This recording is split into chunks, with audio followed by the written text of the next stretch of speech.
warahmatullahi wabarakatuh. Bismillahirrahmanirrahim. Alhamdulillahi rabbil alamin.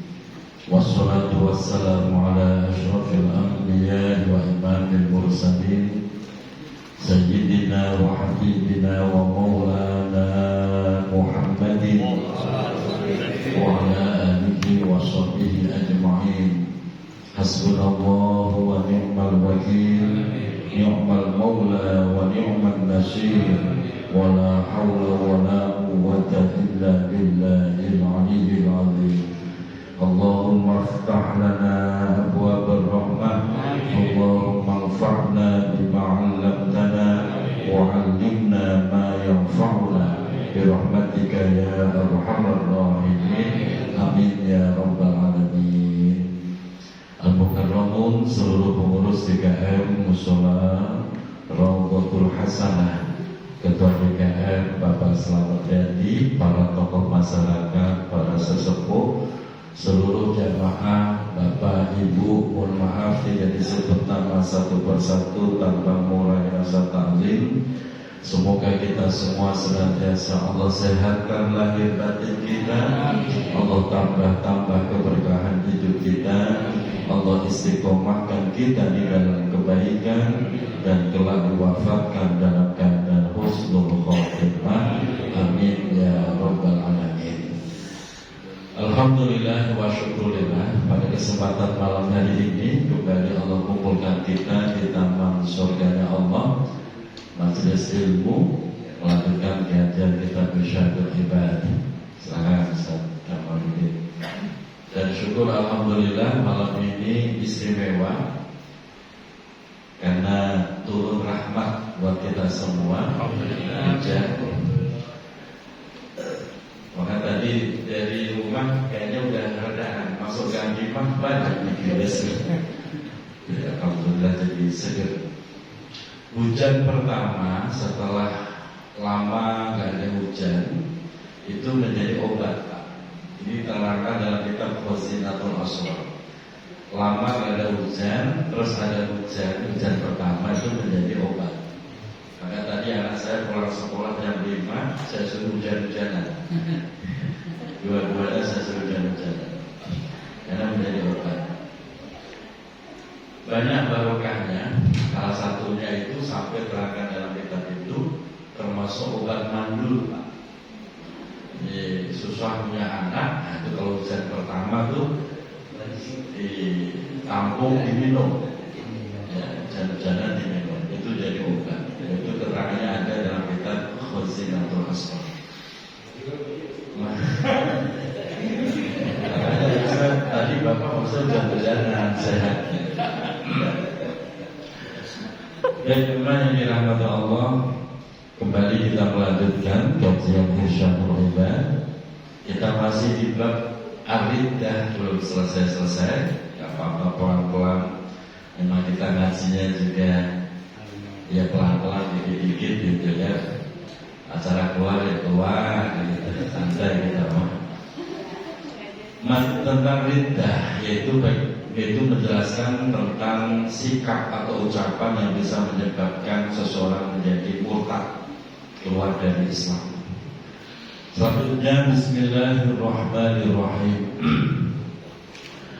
Wa ka'ayyu faddilal waliyyu 'ala nabiyyi aw yajuzu bi'satan nabiyyin ba'da nabiyyina Muhammad sallallahu alaihi wasallam.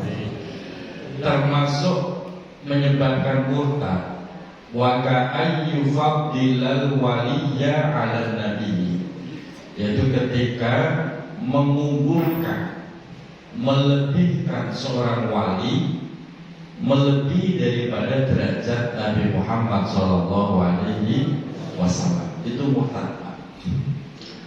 Makanya mohon maaf, ini saya sebut aja Pak, biar gamblang. Kelak Ba'alawi, Pak, itu punya leluhur namanya Faqih Muqaddam.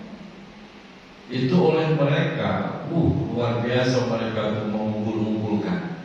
sampai menyatakan Mi'raj itu Pak, melakukan Mi'raj sampai 70 kali. Coba itu. Rasulullah Mi'raj berapa kali? Sekali Pak. Rasulullah saja Mi'rajnya cuma sekali. Ini leluhur alami Fahim Muqaddam. Oh itu luar biasa, Mi'raj 70 kali. Parah itu. Maka kita ini jangan ikut-ikutan Pak. Itu kan berarti menganggap Rasulullah kalah dengan Fahim Muqaddam. Fahim Muqaddam lebih hebat daripada Rasulullah. Itu murtad. Melebihkan sosok wali atau siapapun lah lebih hebat daripada Nabi. Itu murtad. Nah itu Pak. Terus ada lagi dalam ceramahnya itu Faqih Muqaddam itu kalau lagi buka taklim semuanya ngaji. Bahkan para sahabat-sahabat pun ngaji. Bahkan nabi-nabi Musa dan seterusnya itu pada ngaji sama Faqih Muqaddam. Ini kurofat yang gak masuk akal itu Pak. Makanya mohon maaf yang masih mukibin harus dicek lagi itu, dicek lagi kebenarannya itu Pak. Nah ini digambarkan di sini mengunggulkan satu wali atau seseorang melebihi Nabi itu murtad.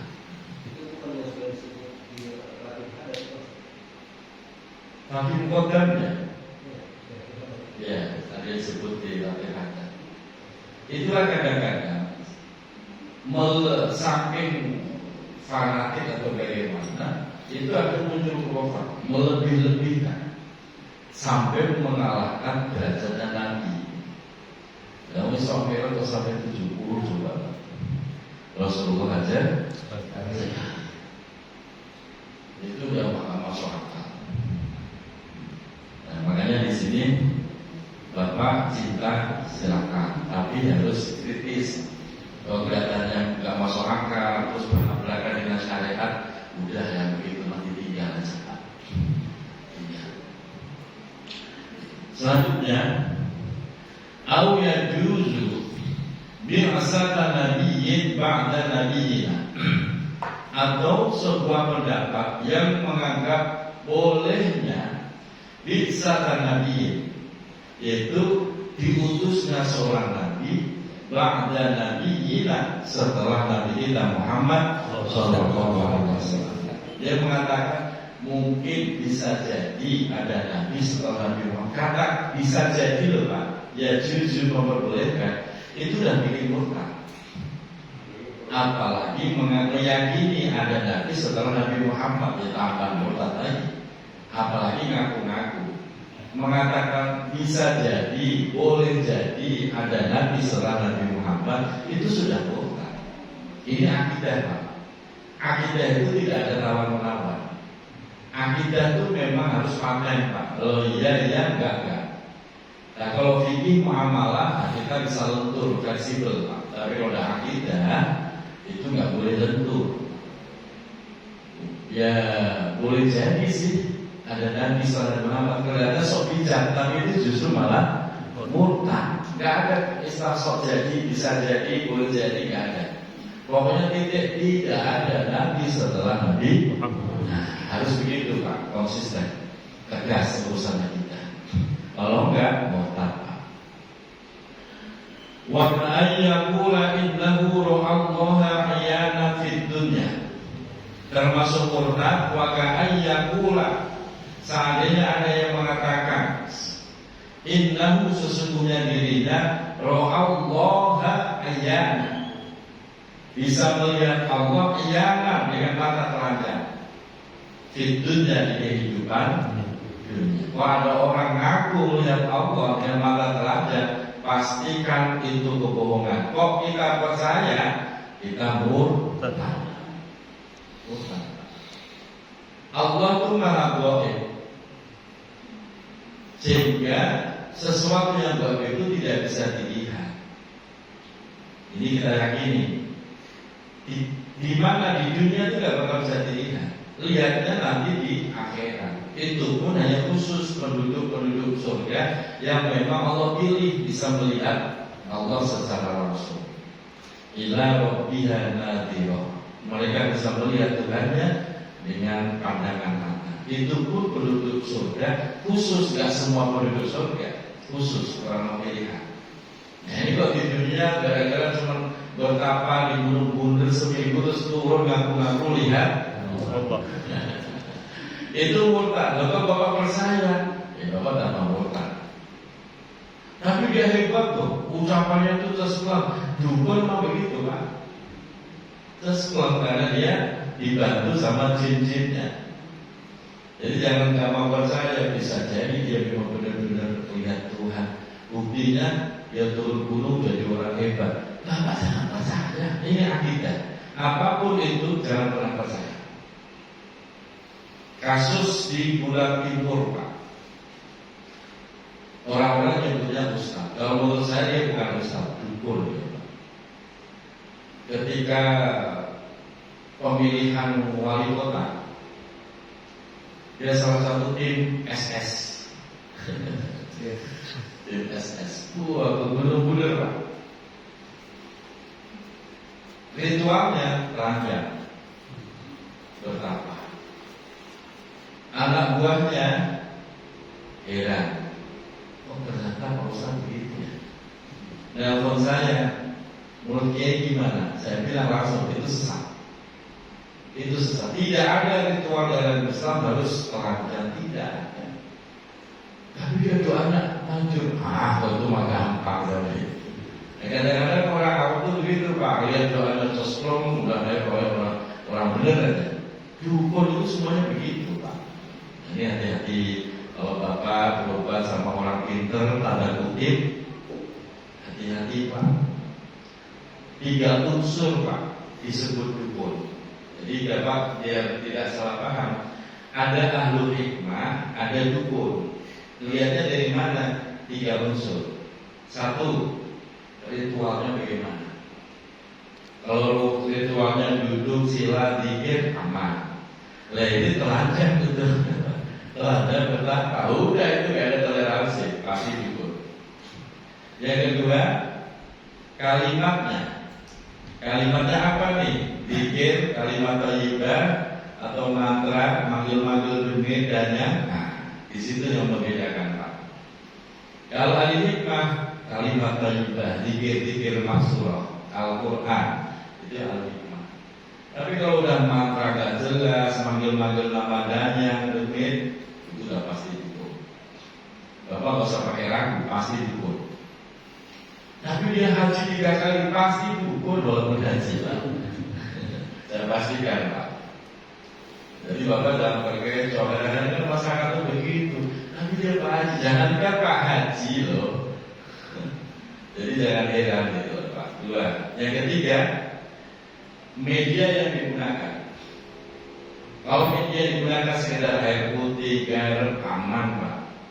Tapi media yang digunakan kalau udah darah, minyak, kembang, segala macam, suruh makan kembang, dipastikan itu dukun.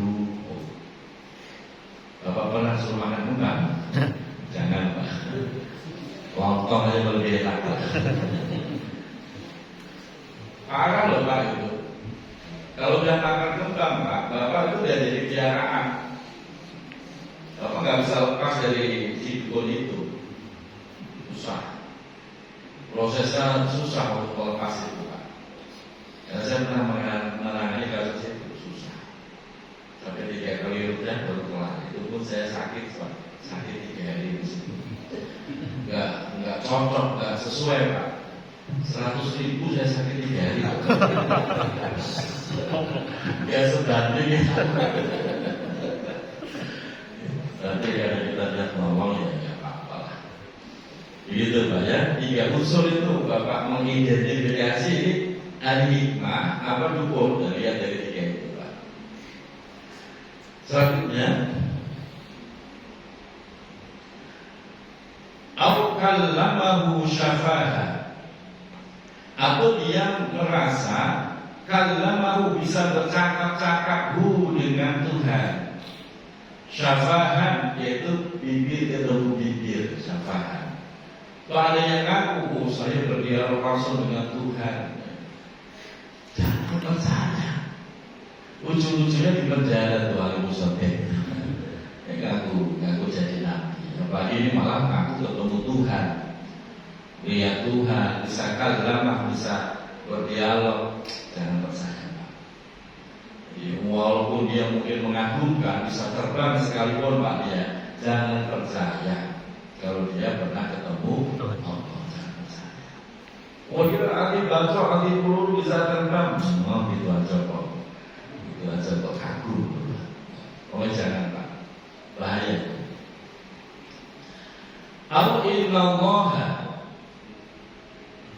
Au innallaha yahillu fi suratin hasanatin.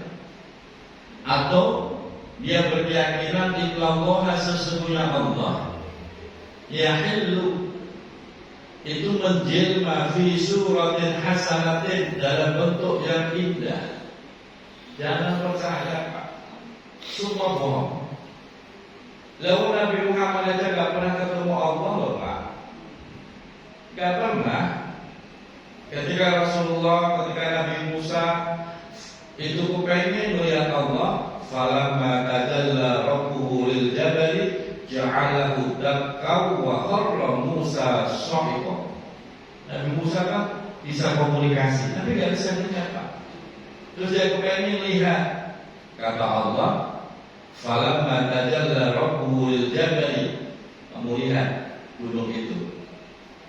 Kalau Allah ini menampakkan wujud di gunung itu hancur. Akhirnya benar, Pak. Menampakkan itu belum seutuhnya tampak, Pak. Hancur itu. Fakharra Musa shahiqa. Musa langsung terjungkal pingsan, Pak.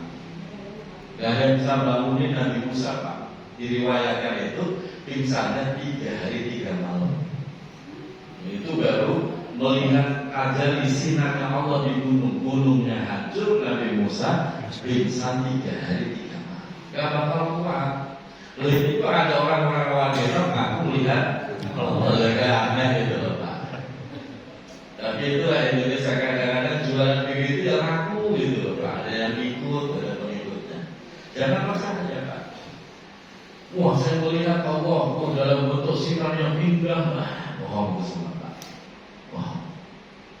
Pada zaman periode Syekh Abdul Qadir Al-Jilani, itu dalam manaqibnya dijelaskan, Pak, yaitu 70 ulama sedang melakukan khalwat. Khalwat itu zikir, Pak.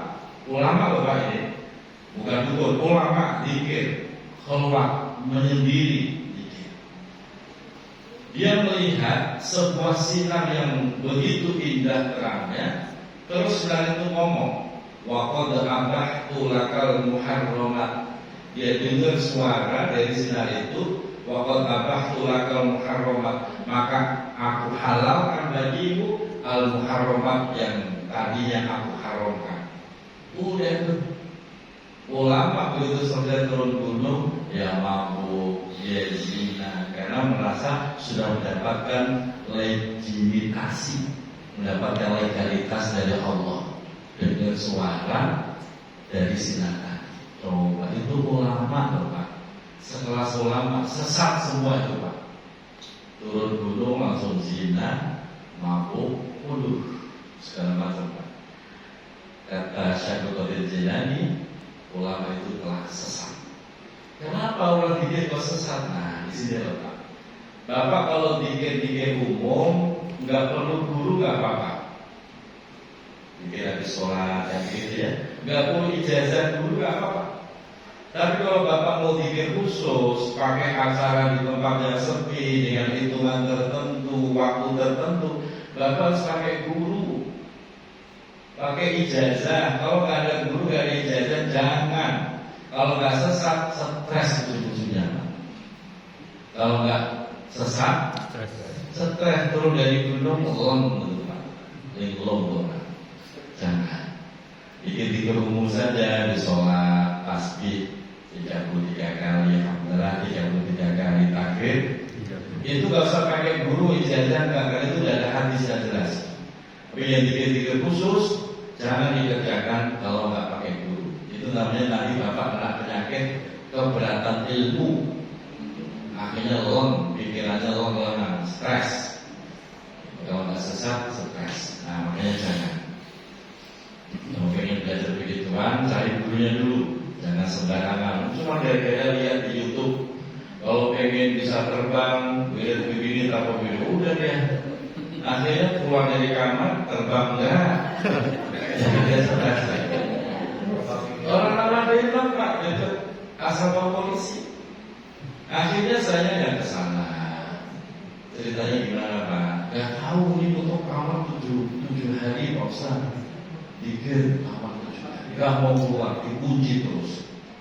Paling tengah malam dia keluar makan baru lagi. Ini orang keberatan ini. Stres. Alhamdulillah sih sembuh Pak. Sembuh. Tapi sebulan gak bisa 100% Pak. Masih lengan. Nah, alhamdulillah enggak Pak? Ya kayak orang kayak ibarat ayamnya yang gitu Pak. Yang bisa 100% ya. Bahaya. Makanya anak-anak kita nih kalau mau ngirit-ngirit khusus jangan kalau nggak pakai guru. Bahaya. Karena yang muncul nanti jin Pak. Nggak ada bimbingan dari guru. Selanjutnya, au innahu yut'imuhu wa yusqihi, atau dia mengaku sesungguhnya Allah yut'imuhu telah memberi makan pada dirinya, wa yusqihi dan memberikan minum pada dirinya. Udah ngawur Pak. Saya bertapa 7 hari di Gunung Bunder, gak makan, gak minum, gak keluar, saya dikasih makan Allah langsung, dikasih minum oleh Allah langsung. Oh Bapak mambut-mambut itu murtad Pak. Percaya sama begituan. Jangan percaya. Dan kasus itu Pak, itu muncul dari zaman dulu. Nanti juga zaman akhir muncul orang-orang model begitu Pak. Muncul nanti yang zaman akhir Pak. Akhirnya umat itu lebih senang memilih orang yang model begitu tuh. Yang datang aneh-aneh, yang datang hebat. Ini kiai model kayak kita nggak laku Pak. Ya laku, kenapa? Gak asik kayaknya, gak bisa terbang begitu ya. Itu terjadi loh Pak. Di Ratu Jaya itu terjadi Pak Albert. Kemarin itu saya dapat lamaran tuh Pak Amin yang Pak Haji seperti apa sakit? Samili, Haji Samili. Itu masjidnya 6 tahun vakum dari kegiatan. Saya tanya, kenapa Pak Haji kok dari kegiatan? Habis pengajian berantem mulu. Pengajian betul lah. Udah 3 kali ada pengajian berantem. Kalau enggak pengurus KKM-nya dengan kiainya, kadang kiainya dengan jamaahnya, kan lucu. Akhirnya berhenti tuh 6 tahun vakum. Saya disuruh ngajar di sana. Kenapa Pak Haji milih saya? Karena di sana itu banyak orang yang pernah perdukunan, urufat, jawara. Kiainya kalau nggak bisa terbang, mati di situ. Banyak begitu. Saya juga nggak bisa mati. Terjadi itu Pak. Belum saya sanggup karena dia mentalnya di sana. Kalau di sana saya pulang. Jadi intinya saya suruh ngajar di sana, suruh berantem sama orang-orang coba itu. Masya Allah. Di sini ya, sini juga sebenarnya sama-sama sih Pak sini Pak. Sama. Cuma alhamdulillah saya kuat. Nah, lanjut. Au asqata anhu at-tamziza bainal halal wal haram. Au asqata, atau dia meyakini asqata, Allah telah membatalkan atau menggugurkan anhu dari dirinya at-tamyiza, yaitu kewajiban tamyiz atau keterangan bainal halal wal haram, yaitu antara halal dan haram.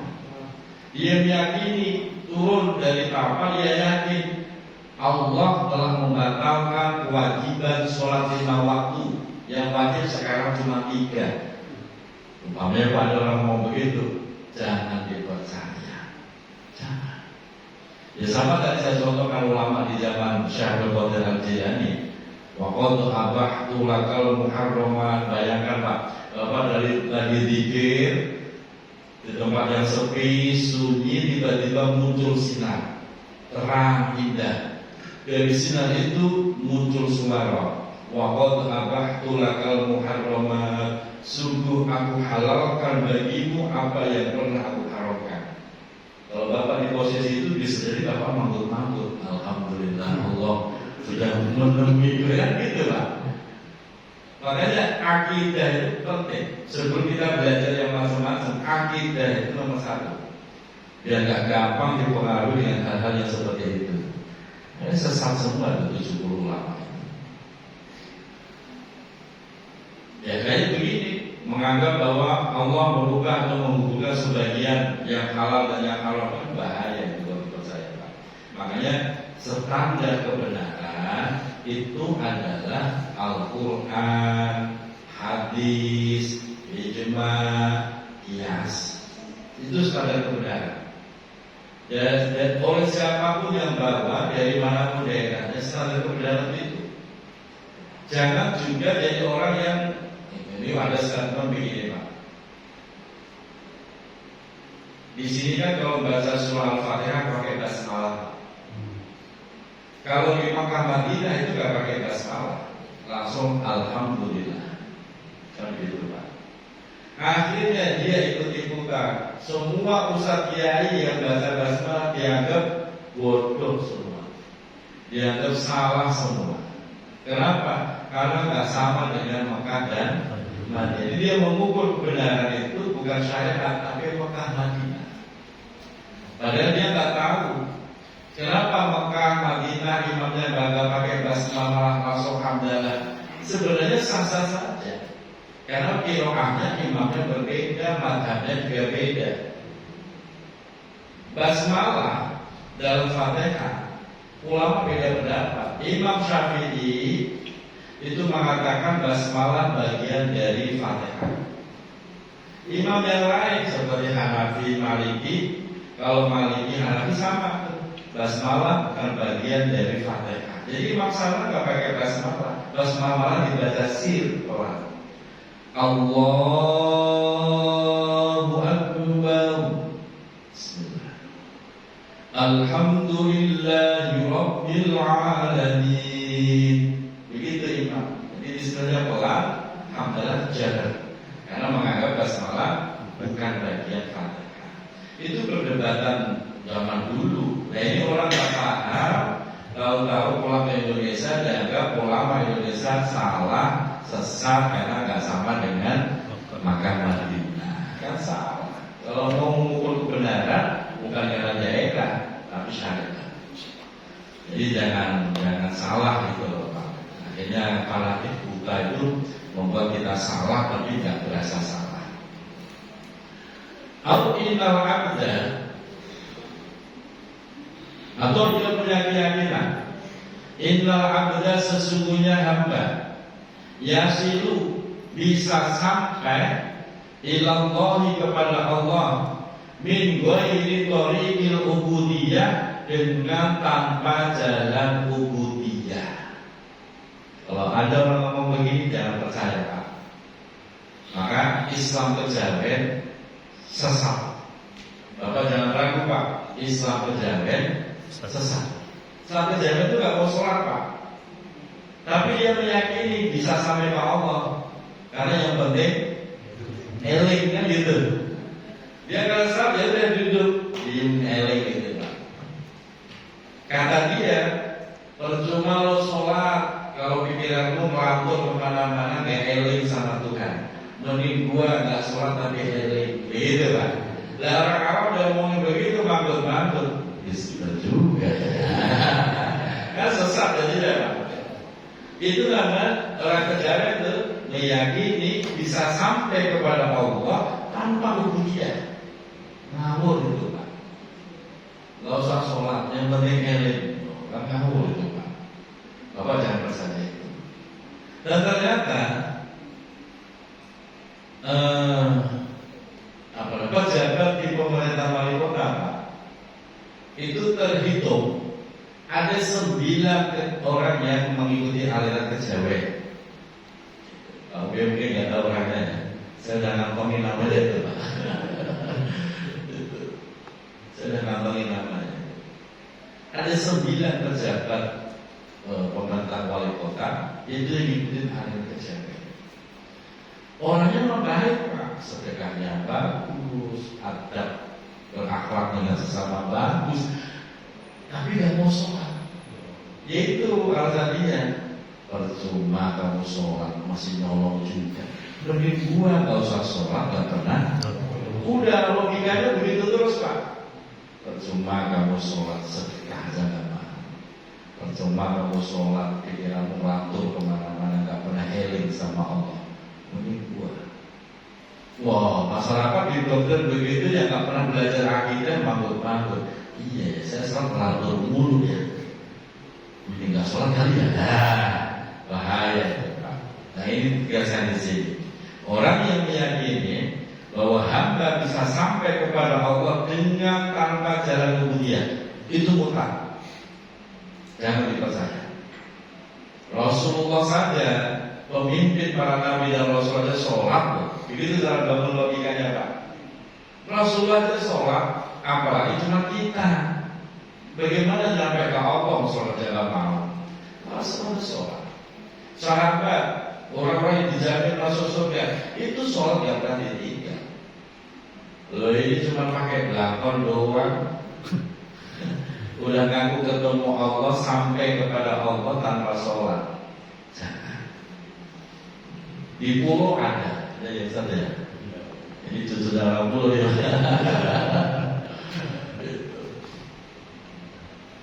Semoga gak ada generasinya ya.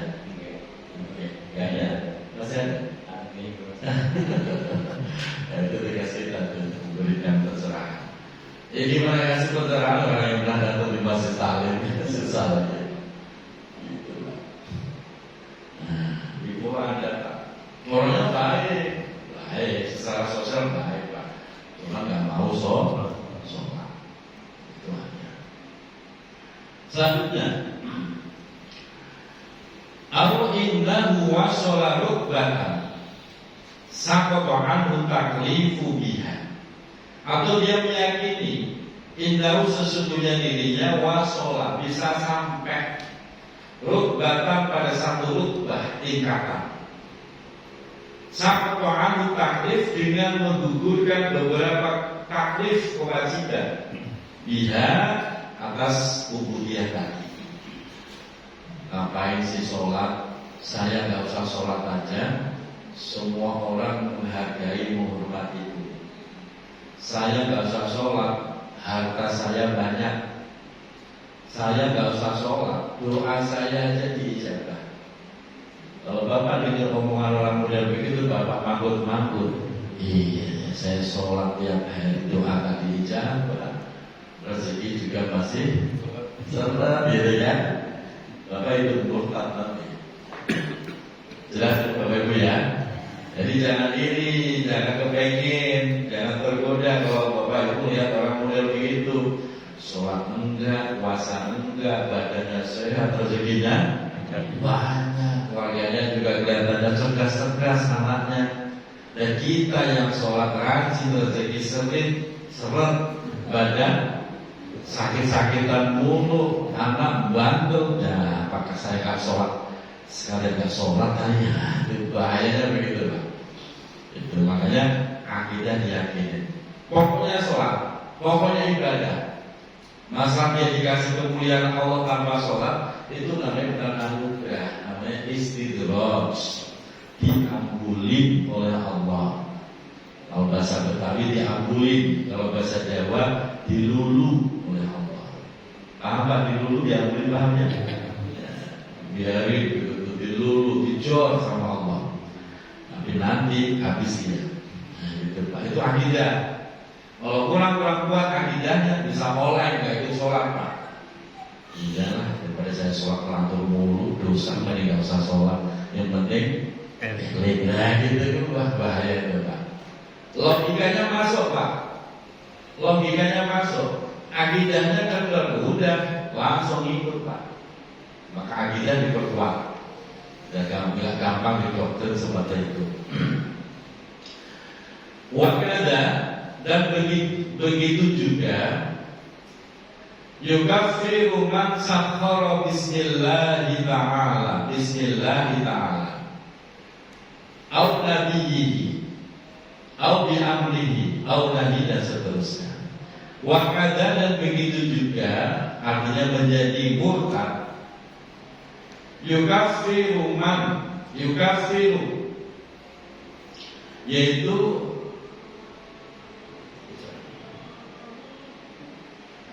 yukaffiru yaitu bisa menghapus man seseorang sakhar bismillahi ta'ala dengan menggunakan sihir asma Allah subhanahu wa ta'ala au nabihi atau nabinya dan seterusnya. Pak, kalau ada orang menggunakan sihir itu bedanya gini loh Pak. Sihir itu memaksa seseorang untuk bertindak melanggar syariat atau membuat seseorang tersakiti, terdalimi, itu sihir. Nah dia mensihir orang tapi menggunakan nama Allah, itu murtad. Umpamanya ngangkat orang nih, tapi yang ditulis kalimat Allah, yang ditulis nama Nabi, tapi untuk mendalimi orang, itu murtad. Emang bisa Pak. Maka daerah Pak dukun itu kadang-kadang itu mencampur Pak antara kalimat Allah dicampur dengan mantra-mantra yang justru itu sebenarnya bertentangan. Tapi malah mustajab. Kenapa? Ya cinta Pak yang bikin mustajab. Maka kadang-kadang tuh tamu saya itu suka begitu. Tapi dia pikir kamu kayak pakai la ilaha illallah. Masa dukun nih lanjutannya apa? Cuma la ilaha illallah ada tambahan. Ada tambahannya panjang saya nggak paham. Nah, itu ya nggak paham itu yang bahaya. Gitu loh Pak. Bahkan ada salah satu ustaz Pak, itu kalau tawasul panjang wasilahnya, semua nama disebut. Satu kesempatan saya pinjam teksnya, saya bilang saya baru nemu nih wasilah panjang begini, boleh pinjam? Boleh. Saya baca. Itu saya tandain ada 7 Pak, 7 nama yang itu bukan wali Pak. Itu danang. Tahu danang Bapak? Tahu ya? Danang itu adalah satu makhluk atau satu orang yang membuka lahan, tapi dia bukan dengan jalan Islam. Ritualnya memuja, animisme, dinamisme. Alinya ke situ itu danang. Bukan wali leluhur wali-wali, bukan. Ini saya tanda yang 7. Saya tanya, ini siapa Ustaz? Saya nggak kenal itu. Saya mau dapat kopi paste begini dari guru saya. 2 hari, 3 hari kemudian saya bawakan beberapa kitab. Ini sesuai yang kita pilih. Ini bukan wali, bukan nabi, bukan wali. Ini demit, ini dana. Jangan dibantu. Kaget dia. Responnya kayak gak terima saya kritik gitu Pak. Kalau aku percaya boleh, gak percaya gak apa-apa. Karena saya kan sahabatan sama antum udah lama saya gitu kan. Saya gak tega kalau tersesat begini. Gitu Pak. Makanya hati-hati Pak, tawasul itu hati-hati. Kalau Bapak tawasul gak tahu persis, gak usah disebut bahanu siapa. Kalau nggak jelas ke status kesolehannya, ya usah, jangan. Takutnya itu hanya jin, nama-nama khodam, bahaya itu Pak. Seperti di Pulau Timur itu ada sumur apa Pak? Sumur Bantul itu Pak gue Pak. namanya itu pertama kali saya dengar, kan saya cek salah. Itu bukan wali, bukan orang soleh, bukan itu Pak. Itu danya. Jadi yang biasa ke sana stop, nggak usah ke sana Pak. Itu bukan wali, bukan orang soleh. Bukan. Terus ya udah jangan, itu jin, itu jangan. Nama-nama kota. Nah ini bahaya. Makanya ketika kita menggunakan Asmaul Husna, nama-nama Allah, pastikan itu kebaikan. Contoh, anak rewel tiap malam kejer, nangis tapi gak ada yang matanya. Kadang-kadang saya bikin itu Pak, kalimat Ismul A'zam. Namanya anak kecil kalau disuruh baca gak bisa. Saya tulis ya, kalau mimpi lehernya. Diem. Alhamdulillah barokahnya Ismul A'zam. Itu boleh halal karena untuk kebaikan. Tapi kalau untuk keburukan, kita dianggap besar-besar, bahkan dianggap buruk. Alhamdulillah. Bermanfaat. Assalamualaikum warahmatullahi wabarakatuh.